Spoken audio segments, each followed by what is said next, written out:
오늘 아침에 저희들이 히브리서 7장, 8장, 9장 세 장의 말씀을 읽었습니다. 여러분 7장, 8장, 9장은 이 말씀이 유대인들을 대상으로 쓰고 있다라는 것을 알게 합니다. 다시 말하면 구약의 제사 제도에 대한 내용이 나오고요. 제사장 그리고 짐승의 피를 들여서 대속하는 그러한 예법과 제도에 대한 내용을 가지고 나타냅니다. 특별히 예수님께서 멜기세덱의 반차를 쫓아 대제사장이 되었다라는 내용을 우리에게 가르쳐 줍니다. 이것은 율법에 따라서 된 것이 아니다. 왜냐하면 율법은 레위 족속에서 제사장이 나오게 됐는데 멜기세덱은 아브라함을 축복했던 그러한 레위 족속에 있지 않는 지파 그 사람이었음을 알게 합니다. 그래서 예수님은 영원한 우리의 대제사장이 되신다라는 내용과 예수님께서 십자가에서 흘리신 그 보혈의 능력에 대해서 우리에게 가르쳐 줍니다. 그리고 지금까지 해왔던 모든 언약은 율법은 그건 모형이고 그리고 그림자다. 실제 되신 예수 그리스도가 오셨고 우리는 그 예수 그리스도를 믿는 자다라는 걸 말해주고 있습니다. 예수님은 대제사장 되시면서 재물을 택하되 흠없는 자기 자신을 택해서 하나님 앞에 드림으로 인하여 단번에 영원한 속죄를 하신 분이 예수 그리스도시고 그를 믿는 자들에게는 이제 영원한 하나님의 나라에 들어가게 되고 입성하게 됨을 오늘 말씀을 통해서 우리에게 깨닫게 합니다. 그러면서 이제 우리는 옛 언약 백성이 아니라 새 언약 백성임을 성경은 선포해주고 있습니다. 예레미야서 31장 32절 33절에 나와 있는 그러한 내용의 말씀을 오늘 이대로 옮기면서 이제는 우리는 주 안에서 새 언약 백성이 되었다라고 선포합니다. 우리가 어제 새벽에 하나님께서는 우리에게 맹세하고 그리고 하나님은 약속하셨다라고 얘기했죠. 하나님이 맹세하실 수 있는 분이 안 계셔요. 하나님보다 높은 분이 안 계시기 때문에. 그래서 하나님은 자기 자신을 두고 맹세하고 그리고 말씀으로 약속하신 것. 이것은 변할 수 없는 거짓말을 할 수 없는 하나님의 그러한 모습이다라고 말하면서 하나님께서 그렇게 명세하고 약속하신 것 때문에 세 가지 것을 우리에게 약속해 주셨다라고 말씀을 했죠.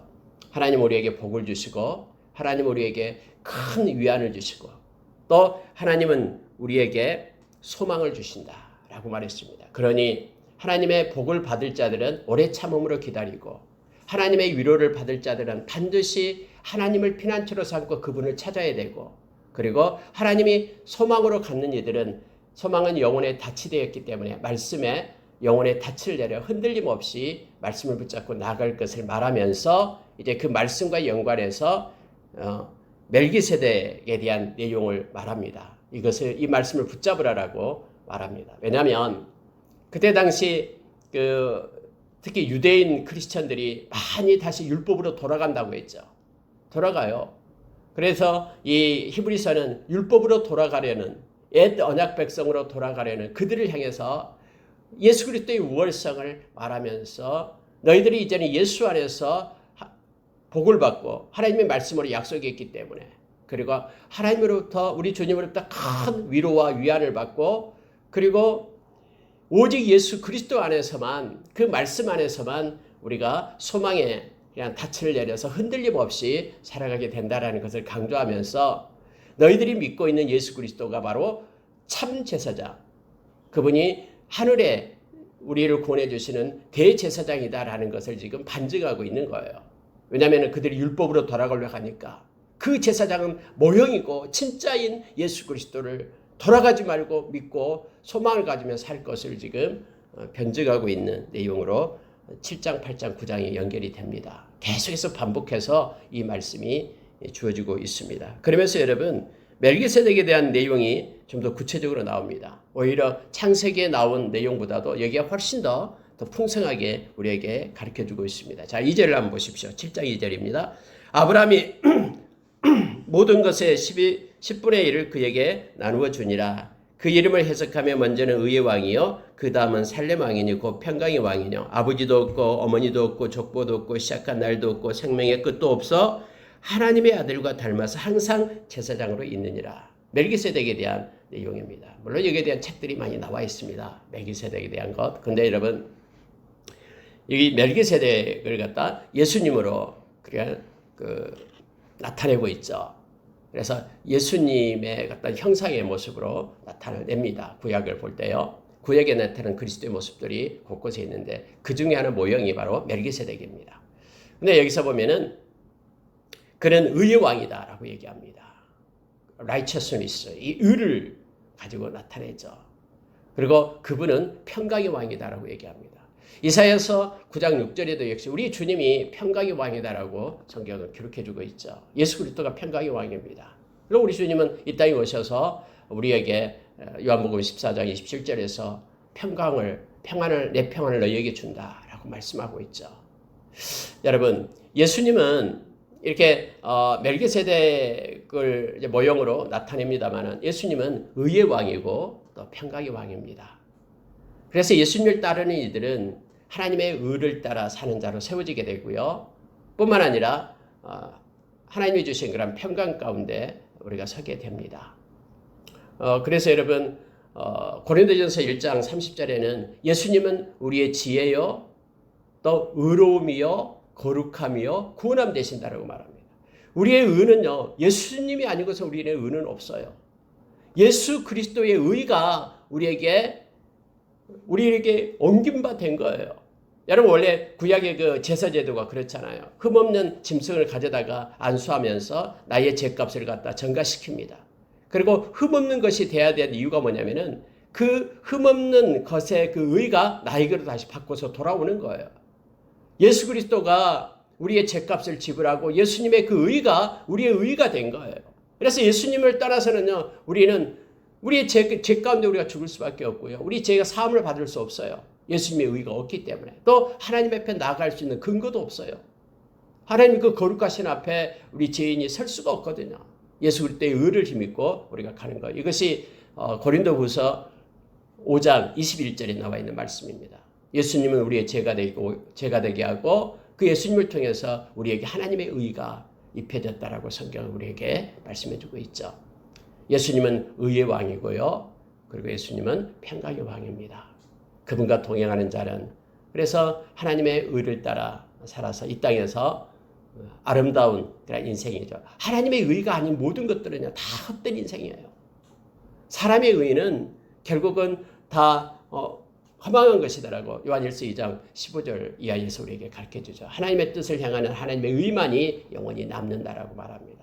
그래서 우리가 히브리서 다음에 12장에서도 역시 하나님께서 우리에게 권한을 준 이유가 때로는 책망하신 이유가 의로 돌아오게끔 거룩함과 의와 평강을 주기 위해서 우리에게 그러한 책망을 하신다라고 성경에 가르쳐주고 있는 이유가 그거예요. 그 예수님이 의의 왕이고요. 예수님이 평강의 왕입니다.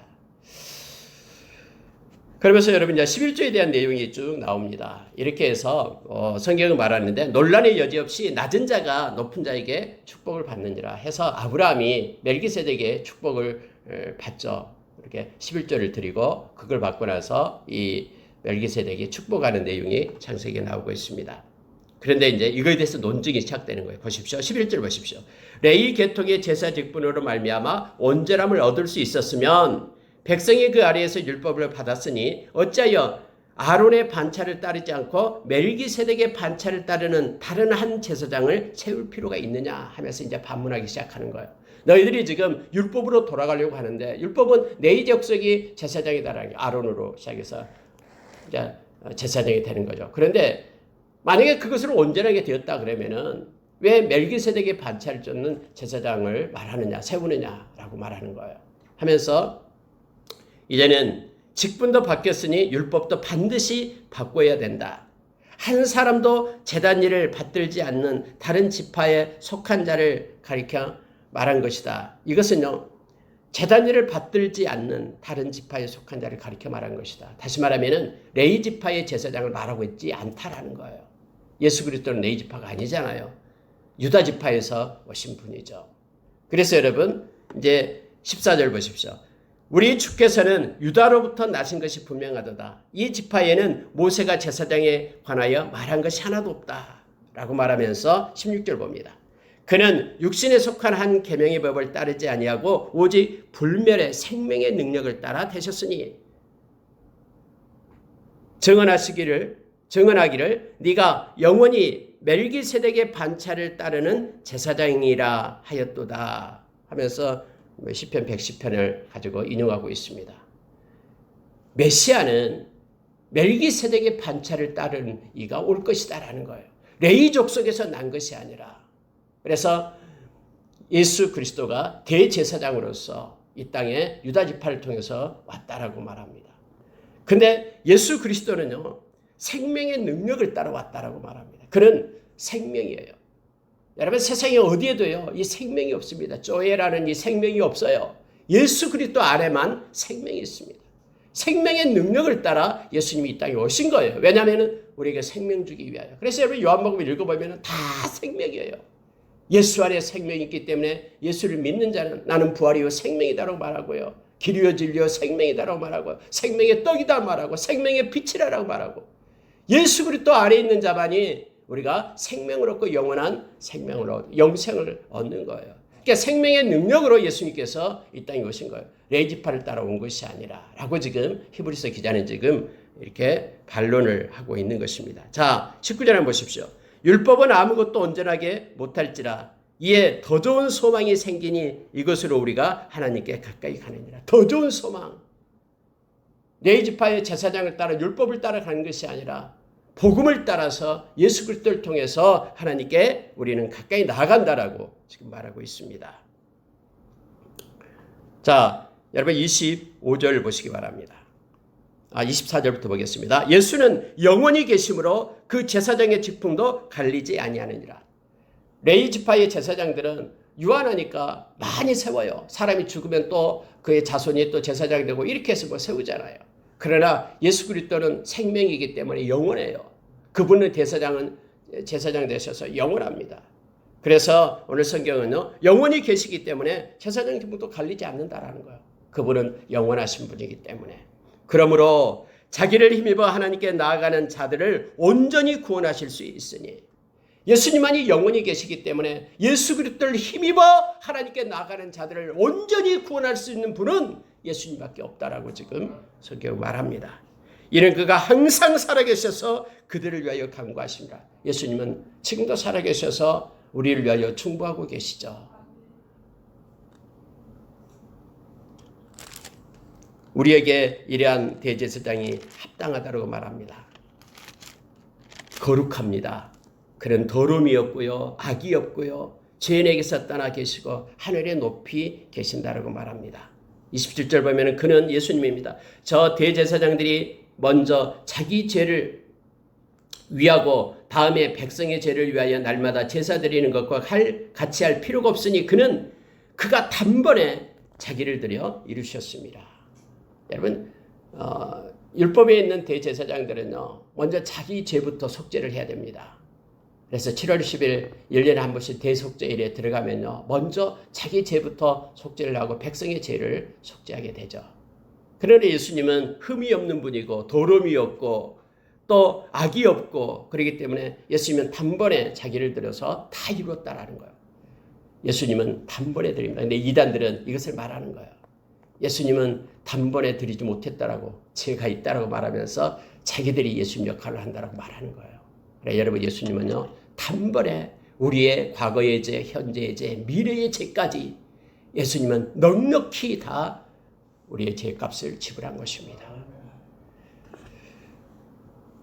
자, 율법은 약점을 가진 사람들을 제사장으로 세웠거니와 율법 위에 하신 맹세의 말씀은 영원히 온전하게 되는 이들을 세우셨느니라 해서, 복음 말씀을 통해서 예수 그리스도를 믿는 자들은 영원히 온전하게 세움을 받게 되었다라고 지금 성경이 말합니다. 그러면서 다시 8장에서는 이걸 더 강조해요. 요점이 뭐냐면요, 지금 우리가 하는 말의 요점은 이러한 대제사장이 우리에게 있다는 것이라. 그는 하늘에서 지극히 크신 이의 보좌 우편에 앉으셨으니 성소와 참 장막에서 섬기는 이시라. 이 장막은 주께서 세우신 것이요 하면서, 여러분요, 우리가 히브리서 8장을 보면은 이제 율법하고 또 기존에 있던 어떤 제도들, 이런 것들이 주 안에서는 아무것도 아니다라는 것을 알게 됩니다.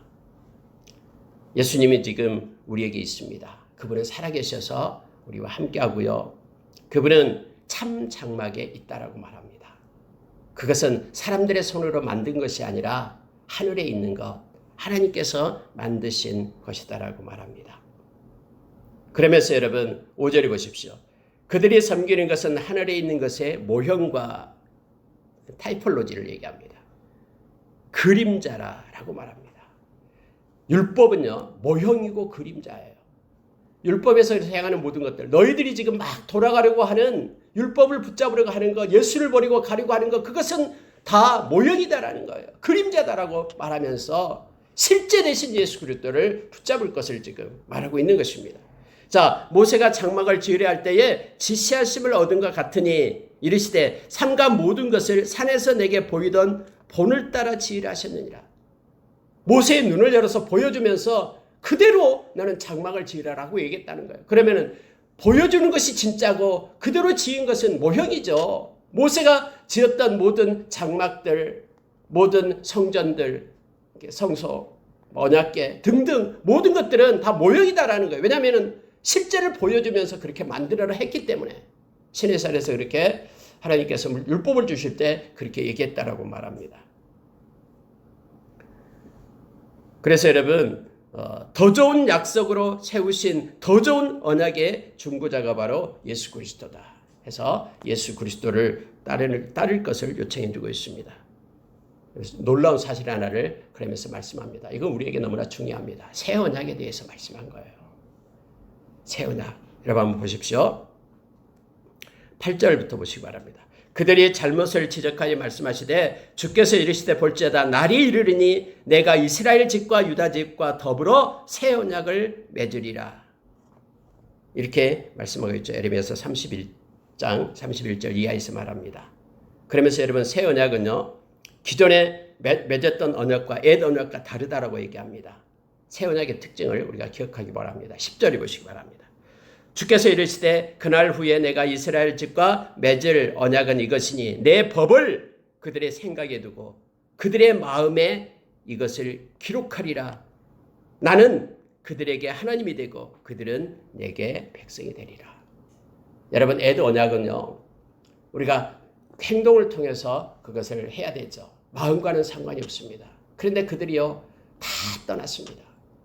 눈에 보이는 그러한 현상들 엄청난 기적과 이적을 보았음에도 불구하고요. 심지어 40년 동안 불기둥 기름기둥이 그들을 인도하는 것도 보았음에도요. 그들은 하나님을 섬기지 못했습니다. 그러나 여러분 새 언약은요. 우리의 마음과 생각 속에 하나님의 말씀, 법을 가진 것으로 새 언약이 나타난다라고 말합니다. 그래서 여러분 하나님의 법인 하나님의 말씀이 우리의 마음 가운데 있지 않으면은 우리는 하나님의 백성으로서의 삶을 살아갈 수가 없어요. 새 언약 백성이 될 수가 없고요. 새로운 피조물이 아니다라는 거예요. 우리의 마음, 우리의 생각 속에 하나님의 법을 가지고 살아가는 자가 새 언약 백성임을 성경은 말해주고 있습니다. 마음에 이것을 기록하리라. 그래서 나는 하나님이 되고 너희는 내 백성이 된다라고 말합니다. 우리가 로마서 10장 10절에서 마음으로 믿어 의에 이르고 입으로 시인하여 구원에 이른다라고 우리에게 가르쳐주고 있죠. 그래서 우리는 마음을 지켜야 됩니다. 우리의 마음이 우리 주님을 믿고 의지하고 특히 하나님의 법을 가지고 살아가는 이들이 바로 하나님의 새 언약 백성임을 말합니다. 그래서 여러분 성령님께서 하시는 일이 있다고 했죠. 예수님께서 보혜사 성령이 너에게 오면은 너희를 진리 가운데로 인도할 것이다. 그리고 나의 말을 깨닫게 하고 그리고 너희를 가르칠 것이다. 또 요한일서 2장 27절 이하에는 우리 가운데 기름 부음이 우리 속에 기름 부음이 있을 때 우리는 알게 될 것이다 라고 말하죠. 이건 뭐냐면요. 성령의 인도하심을 얘기합니다.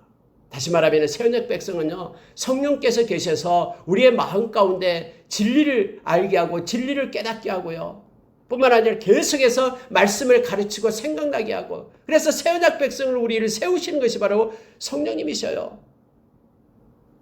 그렇기 때문에 베드로전서 1장 2절에서 우리를 부르신 이유가 예수 그리스도의 십자가의 그 보혈, 핏부림을 주기 위하여 우리의 죄사함을 받게 하고 또 하나는요. 거룩한 성령으로 순종함을 주기 위하여 우리를 불렀다라고 얘기합니다. 다시 말하면 성령께서 우리 가운데 함께 하심으로 인하여 우리로 하여금 말씀을 따라 하나님의 법을 따라 살게끔 순종함을 주기 위하여 우리를 불렀다라고 말합니다.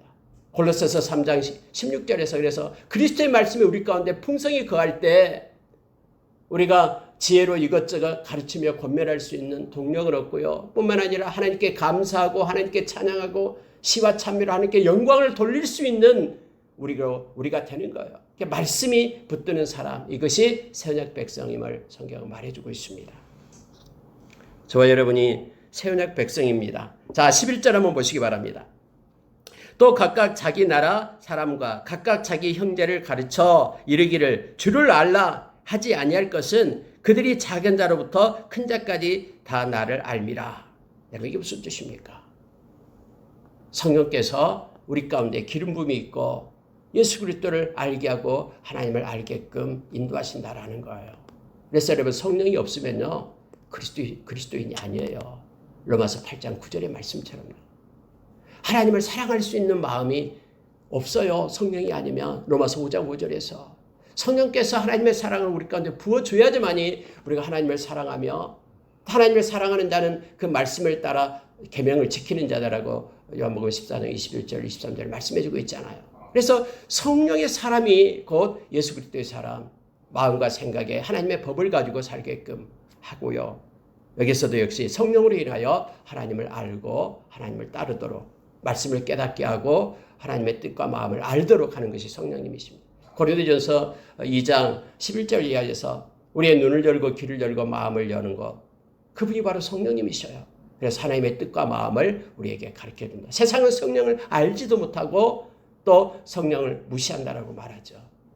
그러나 하나님의 백성은, 새언약 백성은요, 말씀과 성령으로 살아가는 사람들임을 성경 우리에게 가르쳐줍니다.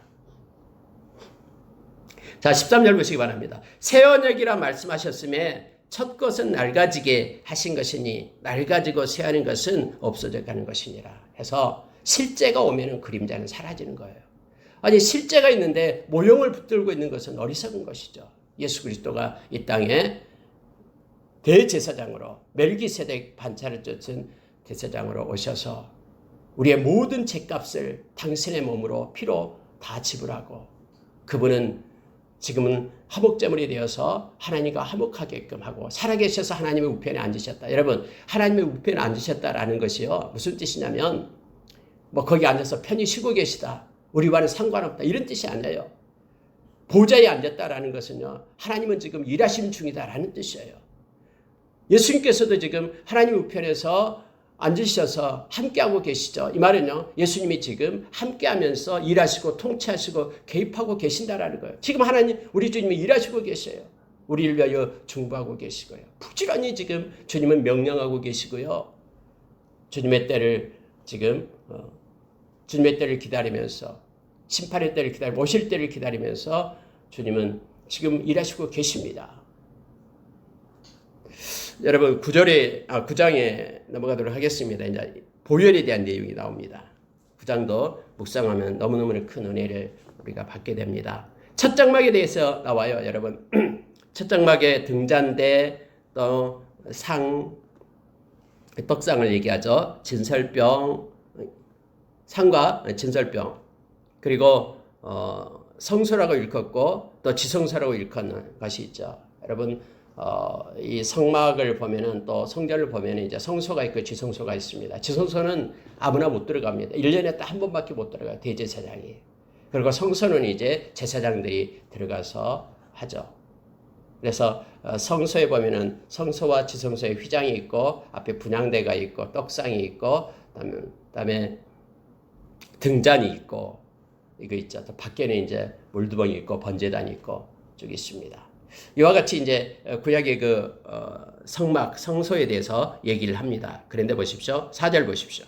금항로와 사면을 금으로 싼 언약궤가 있고 그 안에 만나를 담은 금 항아리와 아론의 쌍난 지팡이와 언약의 돌판이 있고, 언약궤 안에 있었던 세 가지를 말하고 있습니다.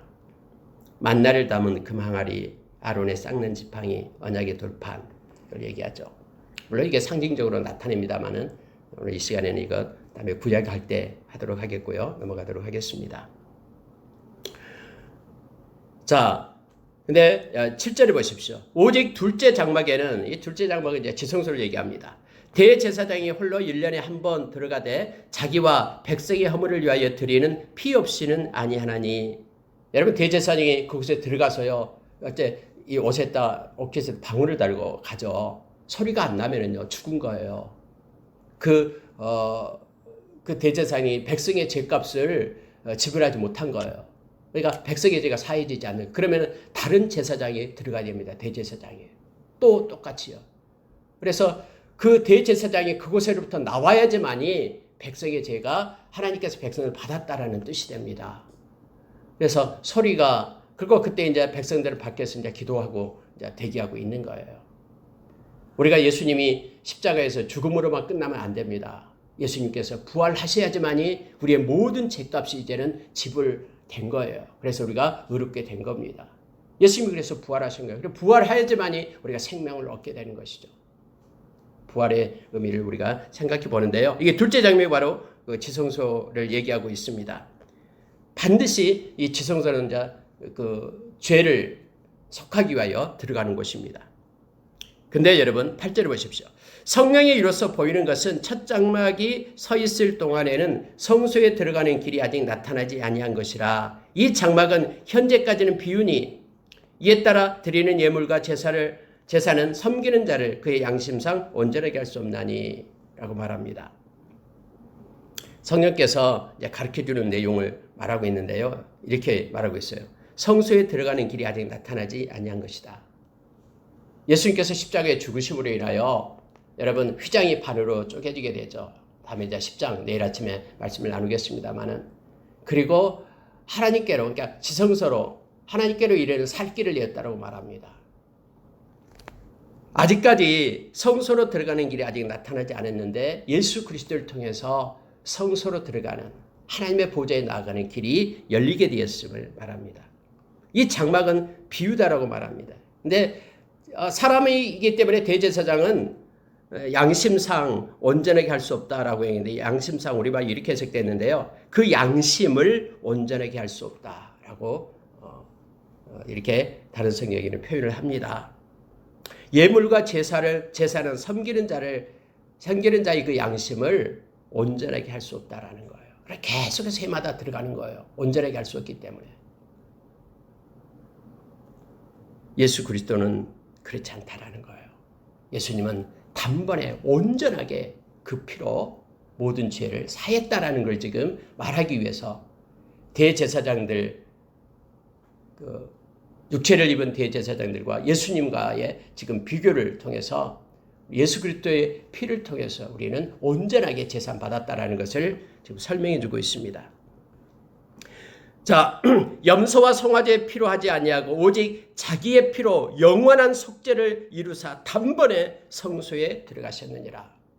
그래서 우리의 모든 죄값을 지불한 분이 예수 그리스도다라고 말합니다. 여러분 14절에 보면은요, 14절 15절 이것 보고 마치겠습니다. 이거 중요합니다. 한번 내용을 보십시오. 하물며 영원하신 성령으로 말미암아 흠없는 자기를 하나님께 드린 그리스도의 피가 어찌 너희 양심을 죽은 행실에서 깨끗하게 하고 살아계신 하나님을 섬기게 하지 못하겠느냐 해서 예수님의 보혈에 대한, 예수님의 피에 대한 내용을 지금 피의 능력에 대해서 지금 말하고 있는 것입니다. 예수님의 그 보혈이, 피가 우리의 양심을 깨끗하게 한다라고 말합니다. 우리의 양심을 깨끗하게 한, 선한 양심을 갖게끔 한 것은요, 예수님의 보혈밖에 없습니다. 그리고 여기서 죽은 행실에서, 이 행실이다라는 표현은요, 라이프, 삶을 얘기합니다. 죽어있는 삶, 죄 때문에 죽은 삶, 그 죽은 삶에서 우리를 건져 회복시키고 깨끗하게 해서 거룩하게 할 수 있는 것은 예수님의 보혈밖에 없다라고 지금 말합니다.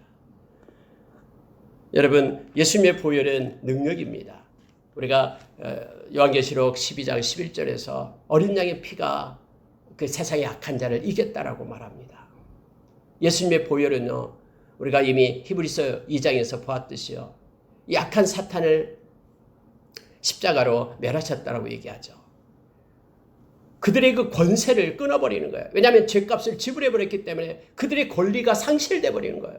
예수님의 보혈로, 그 피값으로 우리를 대속해 줘서 우리가 이제는 영원히 자유와 해방을 얻게 된 겁니다. 그래서 예수 안에서만 우리가 자유가 있습니다. 예수님이 길이요 진리요 생명이다 할 때 이 진리는 우리를 자유케 한다고 했죠. 요한복음 8장 32절에서요. 예수 안에서만 우리가 자유가 있다라는 것은요. 죄의 종으로부터 자유를 얻고요. 우리가 죄의 그 심판에서 자유함을 얻는다라는 뜻입니다. 예수님의 보혈이 우리의 양심을 깨끗하게 해서 죽은 행실로부터 우리를 깨끗하게 해서 우리로 하여금 하나님을 잘 섬길 수 있도록 예수님의 의를 힘입으니까 하나님 앞에 나아갈 수 있기 때문에 하나님을 섬길 수 있도록 살아계신 하나님을 섬길 수 있도록 하는 것이 바로 예수님의 보혈이다라고 우리에게 말씀해 주고 있습니다. 여러분 15절 보십시오. 이로 말미암아 그는 새 언약의 중보자시니 이는 첫 언약 때에 범한 죄에서 속량하려고 죽으사 부르심을 입은 자로 하여금 영원한 기업의 약속을 얻게 하려 하심이라. 예수 그리스도를 통해서요. 예수님이 우리 대신에 죽으심을 받고 죽으셨기 때문에 부르심을 입은 자로 하여금 누구예요? 저와 여러분으로 하여금 예수님의 그 십자가의 보혈로 인하여 영원한 기업의 약속을 얻게 하셨다고 얘기합니다. 예수 안에만 영원한 기업의 약속이 있다고 말해요. 영원한 기업이 뭡니까? 하나님의 나라를 얘기합니다. 하나님의 나라를 유업으로 받을 수 있는 그러한 약속이 예수 그리스도의 보혈이 있다고 얘기하는 거예요. 그래서 여러분 보혈을 말할 때에 언약의 피라고 얘기합니다. 무슨 언약이에요? 하나님의 기업을 받을 수 있는 그 약속의 피가 예수 그리스도에게 있다라는 거예요. 예수 그리스도가 십자가에서 행하셔서 예수님께서 6월절 날 돌아가시기 전에 만찬을 하면서 말하죠. 이것은 언약의 피다. 저와 여러분에게 약속을 주는 영원한 기업의 약속을 얻는 그것이 예수 그리스도의 십자가의 보혈임을 우리로 하여금 알게 합니다. 여러분 22절 잠깐 보시기 바랍니다. 율법을 따라 거의 모든 물건이 피로써 정결하게 되나니 피 흘림이 없은즉 사함이 없느니라. 옛날에 율법에 따라서 그랬죠. 제사장들이 송아지 피, 염소 피, 양 피 그것 가지고 뿌리고 바르고 해가지고 제사함을 얻게 되죠. 피 없이는 제사함이 없어요. 이건 모든 것이 다 모형입니다. 예수 그리스도의 보혈을 나타내기 위한 실제 대신 예수님이 오셔서 예수님의 보혈로 인하여 우리가 제사함을 얻게 되었다라고 말합니다.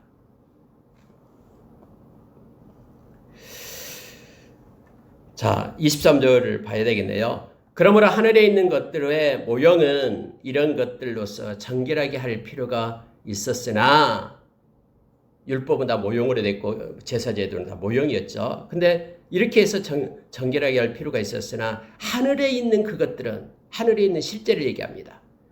이런 것들보다 더 좋은 제물로 할지니라. 하늘의 것은 하늘의 제물로 해야 되는데 그리스도께서 참것의 그림자인 손으로 만든 성소에 들어가지 아니하시고 바로 그 하늘에 들어가사 이제 우리를 위하여 하나님 앞에 나타나시고 무슨 얘기냐면 하늘에 있는 성소는 더 좋은 제물로 그 제물이 누구라는 거예요? 예수 그리스도가 되었다라는 거예요.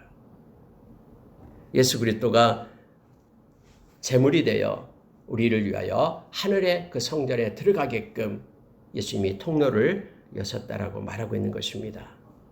자, 26절 볼게요.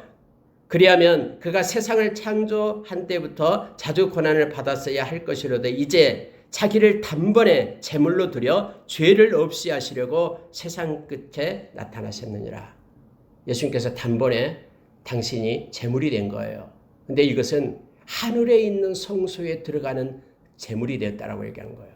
그래서 우리로 하여금 그 하늘에 있는 성소에 들어갈 수 있는 특권, 하나님의 나라에 들어갈 수 있는 그것이 그 약속이 예수 그리스도 안에서 성취되었다라고 지금 말하고 있는 것입니다. 한 번 죽는 것은 사람에게 정해진 것이요 후에는 심판이 있으리니 이와 같이 그리스도도 많은 사람의 죄를 담당하시려고 단번에 들이신 바 되었고 구원에 이르게 하기 위하여 죄와 상관없이 자기를 바라는 자들에게 두 번째 나타나시리라 해서 예수 그리스도를 통해서 하나님의 나라 영원한 기업을 얻게 된다라는 것을 말씀으로 해주고 있습니다. 사람은 한 번 죽습니다.